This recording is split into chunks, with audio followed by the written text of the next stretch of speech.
Meus irmãos, sejam bem-vindos ao meu canal. Hoje nós temos um estudo bem interessante, onde nós vamos falar sobre o Ministério de Libertação. Um ministério que hoje em dia está sendo muito mal interpretado e muito mal visto, né, pelas coisas que nós estamos vendo por aí. E hoje eu queria trazer esse estudo, na verdade é uma série chamada Êxodo, onde eu vou tentar explicar sobre o Ministério de Cura e Libertação de uma forma mais técnica, mais teológica, claro que também mais espiritual, mas a princípio eu quero trazer para vocês, nos dois ou nos três primeiros vídeos, uma forma mais teológica para a gente compreender o porquê ou se é necessário o ministério de libertação na vida do cristão. Então esse primeiro vídeo a gente vai lá na raiz no Antigo Testamento para a gente tentar entender o porquê que nós precisamos ou não precisamos de libertação. Então esse primeiro vídeo a gente vai começar a falar de um personagem que certamente faz parte, né, desse processo. E essa figura é o Satanás no Antigo Testamento. A gente vai começar falando quem é Satanás na Bíblia, o que é o termo, o que significa Satanás na Bíblia, no Antigo Testamento e no Novo Testamento, até a gente chegar ao ministério de Jesus e entender sobre o ministério de libertação e cura. Então fique comigo nesse canal, fique comigo nesse vídeo, nesse canal, compartilha com seus amigos, dá um like se puder e vamos estudar. Para cada texto bíblico que encontramos a palavra Satã, como na Bíblia, né, hebraica, no Antigo Testamento, ou Satana, na tradução do aramaico, de onde vem, né, a nossa tradução Satanás. Às vezes essa palavra é associada a um homem e às vezes é a um Malak Adonai, expressão que pode ser traduzida como ou mensageiro de Adonai. Posteriormente, né, traduzida pela Septuaginta como ângelos ou diabolos. De modo geral, essa figura estão diretamente relacionada com a divindade, ou seja, estão diretamente relacionadas com Adonai. Mas quem é ou o que é Satanás no Antigo Testamento? Para responder a essa questão é necessário analisar alguns textos bíblicos e que o termo aparece, né, e examinar o que alguns autores e teólogos pensam a respeito dessa palavra. Primeiro precisamos examinar o significado da palavra Satã. E para isso vamos nos basear no Dicionário Internacional de Teologia do Antigo Testamento. Esse dicionário ele traduz o termo como adversário, oponente ou opositor. Os comentários de alguns historiadores ou teólogos sobre esta entrada parecem basear-se na tentativa dos cristãos de encontrar uma relação entre o Antigo e o Novo Testamento, dizendo: o Cristo pré-encarnado ou anjo de Jeová pode ser descrito ou mesmo considerado como sendo Satanás. Ainda nessa perspectiva, os autores construíram a imagem de Satanás em 4 etapas. Sendo esta, na primeira etapa, eles comentam que Satanás foi condenado por causa do seu orgulho, sendo que tal orgulho o levou a querer a ser igual a Deus. Na segunda etapa, comenta que com a ascensão de Cristo, Satanás foi expulso do céu para não mais acusar os seus irmãos. E na terceira etapa, prossegue afirmando que Isaías preveu uma época quando Yahvé castigaria as hostes satânicas e os reis maus da terra. E por fim, alguns cristãos afirmam que a palavra de Isaías serão castigados depois de muitos dias, apontam para um juízo final e para um tormento eterno de Satanás no lago de fogo. Bom, nesse vídeo eu irei destacar alguns textos do Antigo Testamento relacionados à palavra Satanás e onde podemos entender como alguns autores e teólogos entendem, né, a respeito a função dessa palavra Satã. E esses textos são eles Números 22 e 22, Jó do 1 ao 2, Zacarias, capítulo 3, do 1 ao 10, e 1 Crônicas 21. Para começar, nós vamos ver Satã, o termo Satã e Balaão.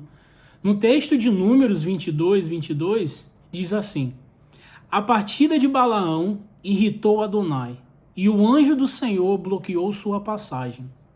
Bom, nesse texto, alguns autores citam que o anjo do Senhor é um obstáculo para obstruir a passagem de Balaão, sendo chamado de mensageiro de Adonai. O anjo do Senhor, ele age como um adversário na estrada, né? No texto, percebe-se que o mensageiro de Adonai tem como função barrar Balaão e o seu animal, mas não nota que Satã é independente, agindo contra o Senhor, segundo alguns teólogos e historiadores dizem, né? Até mesmo alguns cristãos. Alguns deles afirmam que o anjo não é chamado de Satã, mas atua como um obstáculo ou adversário naquela situação específica. Agora nós vamos para Satã, o termo Satã no livro de Jó. A maneira como este termo aparece no livro de Jó é um pouco diferente da narrativa citada em Números. Haja vista que, ao invés de aparecer para Jó e barrar-lhe a passagem, o Satã do livro de Jó vai ao encontro de Adonai no dia em que os filhos de Deus se apresentam ao Senhor. No dia em que os filhos de Deus vieram se apresentar a Adonai, entre eles veio também Rassatã. Adonai então perguntou para Rassatã: de onde vens? E Rassatã respondeu: venho de dar a voltas pela terra, andando a esmo. Jó 1, 6 ao 12. A narrativa prossegue após uma série de desgraças, né, ocorrida nas propriedades de Jó, após a morte dos seus filhos e a perda dos bens. Mais uma vez, o Rassatã aparece juntamente com os filhos de Deus para se apresentar a Adonai. E é possível perceber no Satã do livro de Jó que a ação em relação ao personagem é diferente. É diferente da ação em relação ao personagem de Balaão do livro de Números.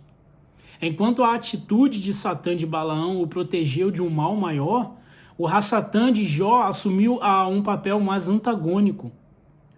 Um grande teólogo e historiador chamado Russell, ele considera que Satã é claramente um dos Bene Ha-Elohim, que significa filhos de Deus ou filho do Deus, pois estava ali, né, na corte celestial, na presença de Deus. Porém, ele diz que Satã de Jó faz algo que os Banim, que quer dizer filhos ou filhas, não fazem costumeiramente. Já o Satã vagueia pelo mundo como um mensageiro de Deus, assumindo mais um papel de Malach Adonai, anjo do Senhor, do que um Bene Ha-Elohim. Outros autores, teólogos, historiadores, eles de modo diferente chegam a argumentar que Rassatã do livro de Jó aparece como um anjo, um filho de Deus, ou seja, um dos seres divinos. Porém, no texto, nos 2 capítulos em que o termo Rassatã aparece, não fica claro que este é um dos filhos de Deus, como alguns destacam.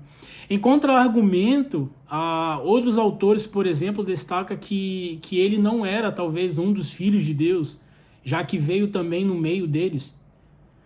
O emprego do artigo definido mostra que o termo Rassatã não era considerado nome próprio e que não deveria ser traduzido por Satã, sem um Ra, né?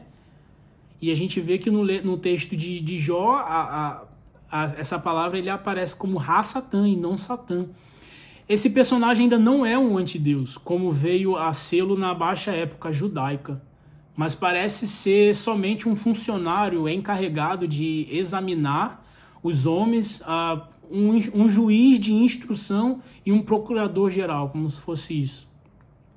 Podemos notar uma semelhança entre Rassatã no livro de Jó e Satã no livro de Números. Nenhum deles é independente de Adonai, nenhum deles age sozinho. Podemos pensar que em ambos os casos seu poder é limitado ao desejo do Senhor. Foi somente com o passar do tempo, durante o declínio do judaísmo, que Rassatã se tornou um antideus. No livro de Jó vemos novamente que chamamos de a dependência do adversário da divindade. à medida que o desejo de Adonai de preservar a vida de Jó é cumprido.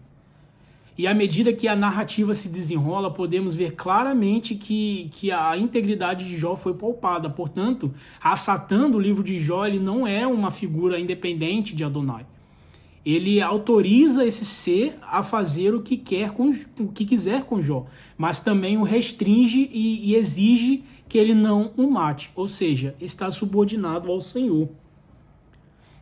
Agora vamos ver Satã e Zacarias. Apesar de alguns autores considerarem, né, que a cena do aparecimento de Satã no livro de Zacarias se dá na corte celeste, nem todos os historiadores e teólogos concordam com esta afirmação.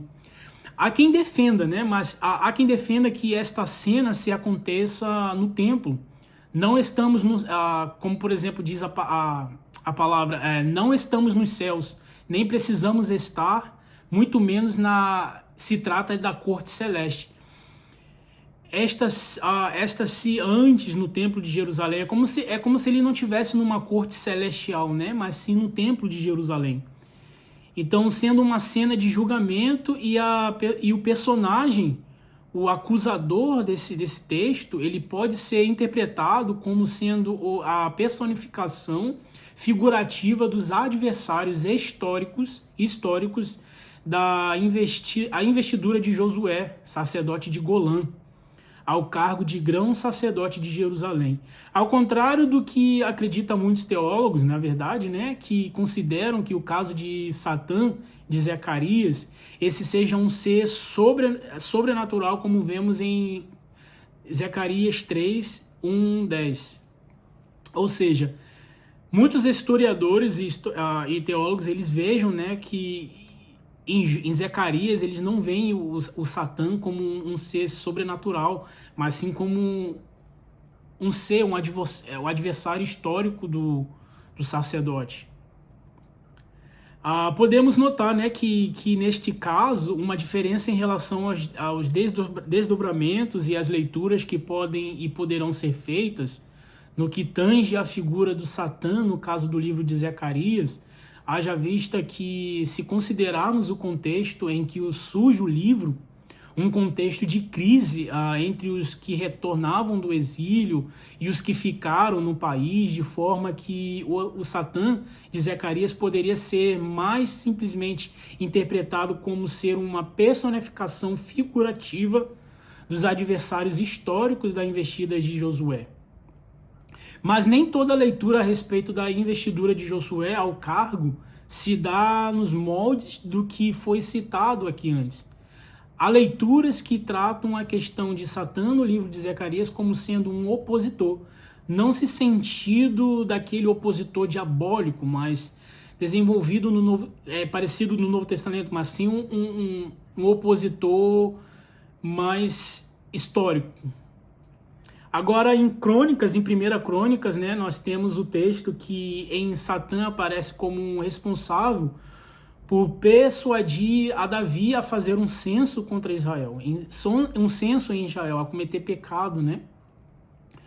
O interessante é que este texto ele tem um paralelo muito interessante com o texto de 2 Samuel 24, do 1 ao 9. A diferença entre essas duas passagens é que no caso de 2 Samuel, é Adonai quem convence a Davi a fazer um censo. Enquanto no caso de 1 Crônicas, é Satã quem convence a Davi a fazer esse censo. Vamos ao texto. Em 1 Crônicas 21, nós lemos que Satã se levantou contra Israel e persuadiu Davi a fazer um censo de Israel no ano. E em 2 Samuel 24, 1, nós lemos: a ira do Senhor aumentou contra Israel e contra Davi, incitou contra eles. Vão, disse ele, e façam um censo de Israel e de Judá. O que poderia ter motivado o escritor do livro de Crônicas a fazer a mudança de uma história já conhecida? Alguns historiadores e teólogos consideram que o redator de 1 Crônicas não podia negar que a ordem para o censo partiria do rei. Assim, eles tentaram condenar a atitude de Davi sem atingir diretamente a figura do rei. Dessa forma, muitos sugiram que o Satã incitou Davi a cometer o pecado. Porém, mesmo depois de Davi ter se arrependido de tal ato, foi enviado um anjo com letra minúscula, né, vingador, para destruir 70 mil israelitas. Como as duas passagens consideram o censo como sendo algo pecaminoso. Com isso, é possível pensarmos a respeito de duas propostas. A primeira é que, na tentativa de não responsabilizar Javé pelo censo pecaminoso e também afastá-lo da questão consideradas maléficas, o cronista ele alterou assim a fonte de história deuteronomista. E a segunda é que, pelo fato do cronista apresentar um retrato idealizado do reinado de Davi, ele suprime relatos que porventura pudessem denegrir a imagem do rei. De forma, o cronista mantém a história do censo e também da praga, haja vista que estes levariam à construção do templo salomônico. Interessante que muitos destacam ainda outra importante questão. O fato de que motivou o cronista a alterar o relato deuteronomista implica na maneira como entendemos a expressão Satã nessa passagem. Caso entendamos que o motivo foi preservar a imagem de Javé, transferindo a maldade para o ser demoníaco, dessa forma teríamos indícios de uma prévia dicotomia moral na esfera celestial. Haveria motivo para se considerar o Satã de 1 Crônicas como sendo um nome próprio? Essa é uma questão bem interessante, né? Uma pergunta bem interessante. Interessante observarmos que vemos claramente nessas passagens que esse nome Satã foi atribuído a algo, a alguém que se opunha às vontades de Deus, ao povo de Deus também. Mas que com os olhos naturais do povo antigo, eles não conseguiam enxergar o que estava no mundo espiritual ou celestial, tecnicamente falando.